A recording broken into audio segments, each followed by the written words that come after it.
आज की क्लास में कक्षा 10th का विज्ञान में पाठ्य निहित प्रश्न करने वाले हैं। देखिए, पाठ्य निहित प्रश्न नंबर 1 है। क्या कह रहा है? वायु में गमन करती प्रकाश की एक किरण जल में तिरछी प्रवेश करती है। क्या प्रकाश किरण अभिलंब की ओर झुकेगी अथवा अभिलंब से दूर हटेगी? बताइए क्यों। देखिए, सिचुएशन क्या है इसका फिगर हम यहाँ बना देते हैं। ठीक, देखिए ये सिचुएशन ये है कि वायु में गमन करती प्रकाश की किरण, एक किरण जल में तिरछी प्रवेश करती है। मान लीजिए कि ये जो है ये पृथक करने वाला सतह है। यहाँ पर मान लीजिए कि वायु है और यहाँ जल है। ठीक है, वायु में गमन करती प्रकाश की एक किरण, वायु में गमन कर रहा है प्रकाश की, वायु में गमन करती प्रकाश की एक किरण जल में तिरछी प्रवेश करती है। यानी ये सिचुएशन है। यहाँ एक अभिलंब बना दीजिए। तो ये किरण कहाँ, मतलब किस तरफ अभिलंब की ओर झुकेगा कि दूर हटेगा, सो पूछा है। वायु में गमन करती प्रकाश की एक किरण जल में तिरछी प्रवेश करती है, जल में तिरछी प्रवेश करती है। क्या प्रकाश किरण अभिलंब की ओर झुकेगी अथवा अभिलंब से दूर हटेगी? ये तो अभिलंब की ओर झुकेगी, क्योंकि वायु जो है ये आपका विरल माध्यम है, ये विरल है, और ये जल जो है ये सघन माध्यम है। वायु और जल की तुलना करें तो वायु विरल है और जल जो है सघन है। तो देखिए आंसर क्या है? प्रकाश की किरण अभिलंब की ओर झुकेगी, क्योंकि वायु जल की तुलना में विरल माध्यम है तथा जल भी प्रकाश तथा जब भी प्रकाश किरण विरल माध्यम से सघन माध्यम में प्रवेश करती है तो यह अभिलंब की ओर झुकती है। तो ये डायग्राम हो गया और ये इसका आंसर हो गया। ठीक है, अब इसका क्वेश्चन नंबर 2 देखिए क्या कहता है। प्रकाश वायु में 1.50 अपवर्तनांक की कांच की प्लेट में प्रवेश करता है। कांच में प्रकाश की चाल कितनी है? निर्वात में प्रकाश की चाल 3 × 10⁸ मीटर पर सेकेंड है। देखिए बात क्या है दरअसल कि एक मतलब कांच की प्लेट है, कांच की एक प्लेट है। ये जो है अपने पास में ये कांच है, ये कांच है। प्रकाश वायु में 1.50 अपवर्तनांक की कांच की प्लेट में प्रवेश करती है। यानी यहाँ पर वायु है, वायु, इसको एयर बोलते हैं इंग्लिश में, और कांच को बोलते हैं ग्लास, ग्लास। ठीक है, और यहाँ से ये किरण प्रवेश कर रही है। प्रकाश वायु में 1.50 अपवर्तनांक की कांच की प्लेट से प्रवेश कर रही है, मतलब यहाँ से ये प्रकाश इसमें जा रही है। ठीक है, प्रकाश वायु से कांच में जा रही है, कांच की प्लेट में प्रवेश करता है। कांच में प्रकाश की चाल कितनी है? अब कांच में प्रकाश की चाल बताना है, निर्वात में प्रकाश की चाल इतना है। तो देखिए हम लोग हल करते हैं। यहाँ पर क्या दिया हुआ है? वायु दिया है क्या? देखिए प्रकाश वायु में 1.50 अपवर्तनांक की कांच की प्लेट में प्रवेश करती है, मतलब वायु से, यहाँ पर वायु से होना चाहिए। है प्रकाश वायु से, मतलब वायु है, वायु से 1.50 अपवर्तनांक की कांच की प्लेट में प्रवेश कर रही है। मतलब वायु से जो है, वायु से प्रकाश जा रहा है कांच में, और ये कांच जो है 1.50 अपवर्तनांक की कांच की प्लेट है। तो यहाँ से हम कह सकते हैं कि अपवर्तनांक किसका दिया? कांच का ना। 1.50 अपवर्तनांक की कांच की प्लेट में जा रहा है प्रकाश। तो एन जी, मतलब एन अपवर्तनांक को जी से एन बोलते हैं, और कांच का अपवर्तनांक दिया है 1.50 किसके सापेक्ष? वायु के सापेक्ष, क्योंकि वायु से जा रहा है तो वायु के सापेक्ष एन जी ए हो जाएगा अपने पास में 1.50। ठीक है, 1.50 हो जाएगा। अब क्या बोल रहा है? कांच के प्लेट में प्रवेश करती है तो हो गया। कांच में प्रकाश की चाल कितनी है? कांच में प्रकाश की चाल यानी कांच में, तो कांच में प्रकाश की चाल को भी बोलते हैं और कांच है तो जी हो जाएगा। ठीक है, जी भी जी मतलब कांच में प्रकाश की चाल, ये बताना है। और क्या बोला है? निर्वात में प्रकाश की चाल 3 गुना 10⁸ मीटर पर सेकेंड है। निर्वात में प्रकाश की चाल दे दिया है, तो निर्वात में प्रकाश की चाल को हम लोग क्या कैसे लिखते हैं? प्रकाश की चाल भी हुआ, निर्वात के लिए सी होता है, तो भी सी हो जाएगा अपने पास 3 गुने 10⁸ मीटर पर सेकेंड। 3 गुने 10⁸8 10⁸8 मीटर पर सेकेंड। एक बात ध्यान रखिएगा, वायु में और वायु में और निर्वात में प्रकाश की चाल को लगभग बराबर ही माना जाता है। यहाँ पर प्रकाश की चाल एयर में भी बराबर हो जाएगा, लिख देंगे कॉस्ट में, यहाँ पर लिख देंगे चूंकि वायु तथा निर्वात में प्रकाश की चाल लगभग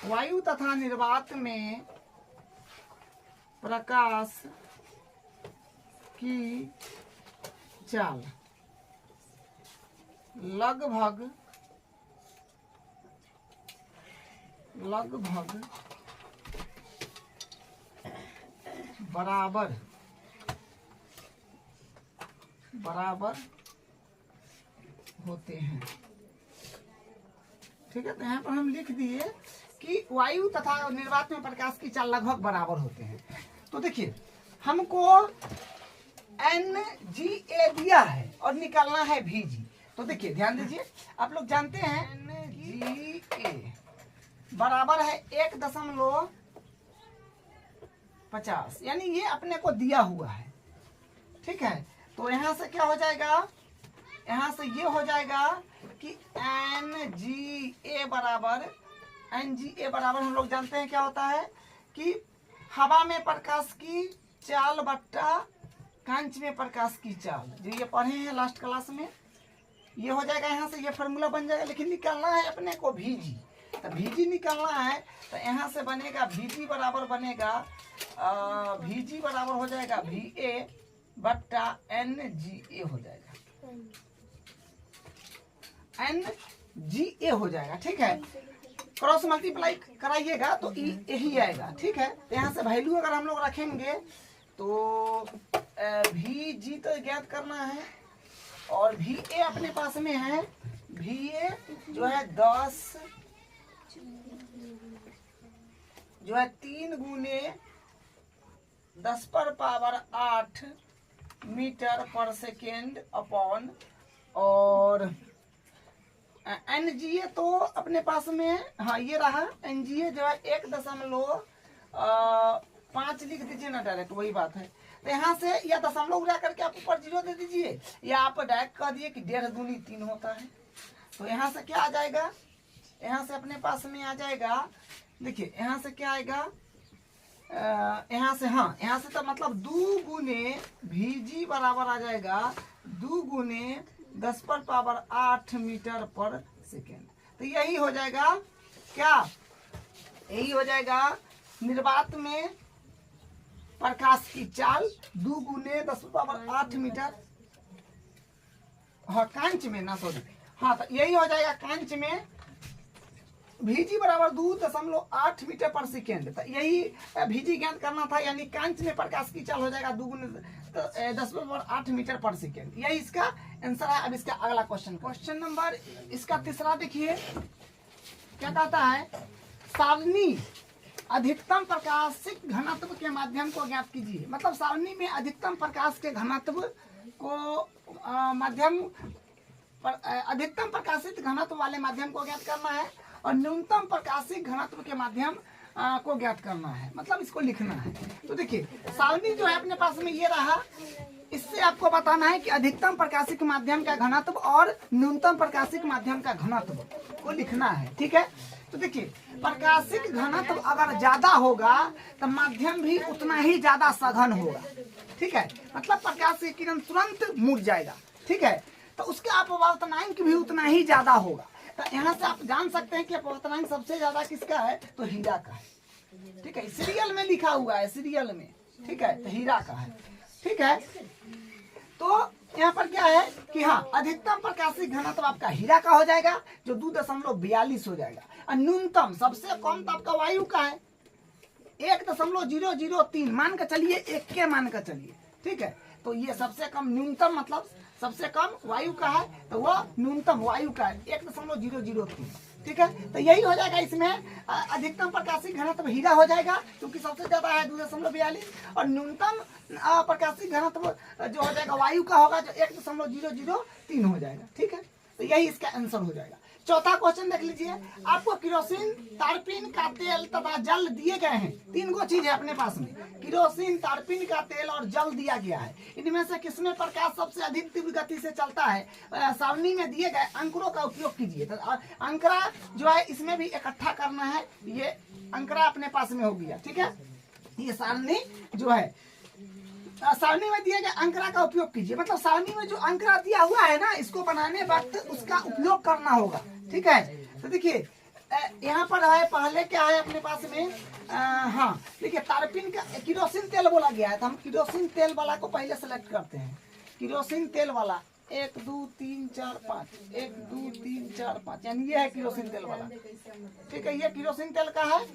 उसके बाद फिर बोला गया तारपीन का तेल, तो तारपीन का तेल ये रहा, ये तारपीन का तेल का है। उसके बाद फिर जल बोला गया है, तो जल का तो ये रहा, ये है 1.33, ये जल का है। तो इसमें देखिए किरोसिन तेल, तारपीन का तेल, तीनों में हम सेलेक्ट कर लिए हैं। जल दिए गए, इनमें से किसमें प्रकाश सबसे अधिक तीव्र गति से चलता है? सारणी में दिए गए आंकड़ा को उपयोग कीजिए। तो सबसे पहले अगर हम जल का बात करें, जल का, तो जल का क्या, जल मतलब जल का अपवर्तनांक मतलब n, अपवर्तनांक n बोलेंगे। ठीक है, और जल को हम लोग वाटर से बोलते हैं W से, तो NW। तो इसको वैल्यू तो निकालने के लिए बोला नहीं है, और हम लोग वैल्यू निकालना चाहेंगे तो C मतलब ये होगा निरपेक्ष अपवर्तनांक, क्योंकि अकेला है, तो C/VW हो जाएगा। तो C मतलब निर्वात प्रकाश की चाल होता है 3 × 10⁻8 मीटर पर सेकेंड होता है। तो इसका यूज करके VW अपने पास में VW नहीं NW अपने पास में दिया है, तो इससे ये आप ज्ञात कर सकते हैं। लेकिन वो ज्ञात करने का कोई नीड नहीं है, वो ज्ञात करने के लिए नहीं पूछा है। अगर ज्ञात करने के लिए पूछता ना, तो सबका वैल्यू निकाल लेते, इसका इसका इसका, सबका फार्मूला अपने को पता है जो कैसे होता है। जैसे इसका बनाए उसी प्रकार इसका बना लेते, इसका बना लेते, सबका वैल्यू ले आते, और जिसका जितना मान आता उसके अकॉर्डिंग बता देते। लेकिन ये बातें में नहीं बोला गया, इसमें जो है लिख करके बताना है कि क्या सिचुएशन चल रहा है। ठीक है, तो यहाँ पर हम NW अपवर्तनांक पानी का लिए हैं जो है 1.33, पानी का अपवर्तनांक 1.33।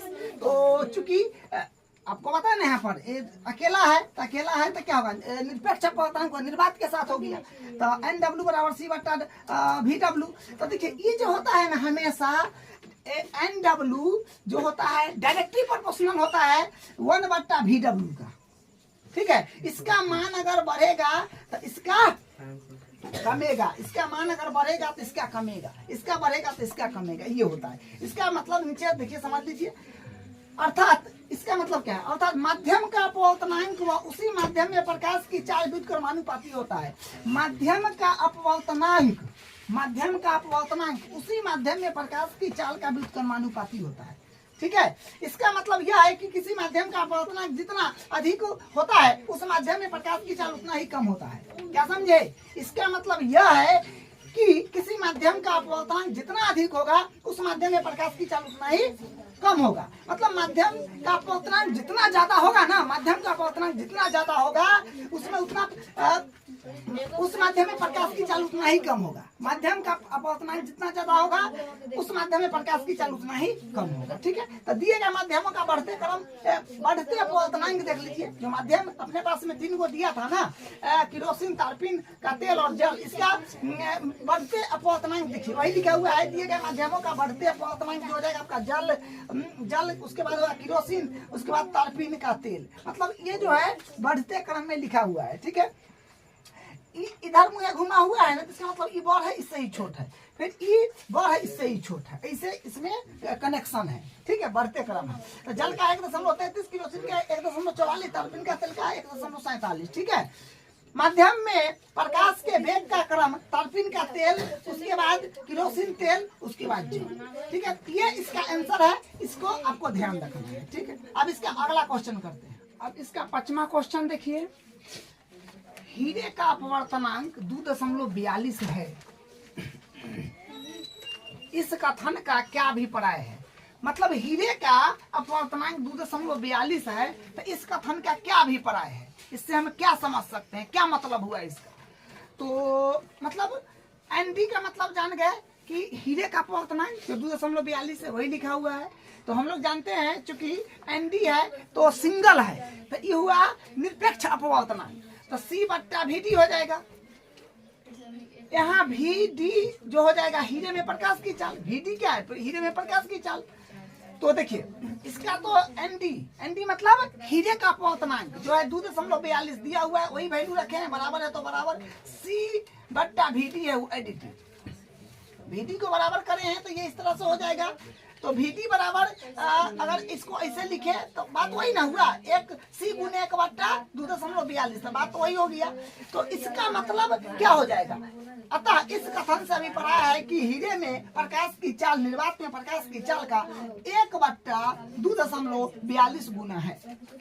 इसका मतलब ये हुआ कि इस कथन का मतलब ये हुआ कि हीरे में प्रकाश की चाल, हीरे में प्रकाश की चाल, हीरा में प्रकाश की चाल निर्वात में प्रकाश की चाल का 1/2.42 गुना है। ठीक है, तो ये इसका अभिप्राय हो गया, यही इसका आंसर है।